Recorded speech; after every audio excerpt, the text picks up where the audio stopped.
Time now for our special COVID segment, The Good, the Bad and the Ugly. Here's a complete report. Well, the good news is that states have now decided to pick up pace after Prime Minister Narendra Modi said that states must do so in order to inoculate the largest amount of population that is eligible for vaccines.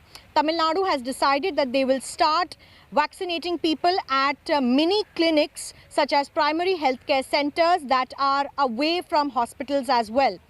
Right now, states like Tamil Nadu, Punjab are vaccinating among the lowest numbers throughout the country, and the pace of the vaccine needs to pick up, which is why such initiatives would look well for states and make them increase the number of people who are getting vaccinated daily. The bad news on COVID-19 is that India continues to struggle with the newer COVID strains that are now being found in the country. The ministry has revealed that there are at least 400 cases that have been reported with the new mutant strains from the United Kingdom as well as South Africa and Brazil.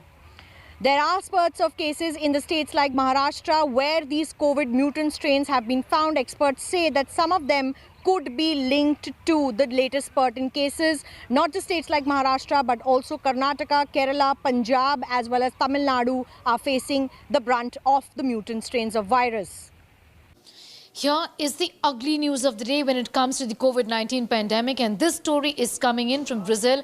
It's a horrible sense of deja vu as Brazil continues to report now new cases to the tune of almost 1 lakh on a daily basis. 90,000 and more cases being reported in Brazil, seeing the worst health crisis ever with almost 3,000 new deaths being reported every single day.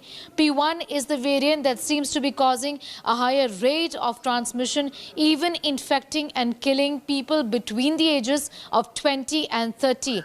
Hospitals have gotten overwhelmed, and the situation is such that local news reports seem to suggest that many people are dying waiting for hospital beds, ICU beds essentially, in all states in Brazil. In fact, the hospital occupancy rate as far as emergency services and ICU services are concerned has gone up to beyond 80%. So people are not getting the healthcare service that they require so badly at this point in time.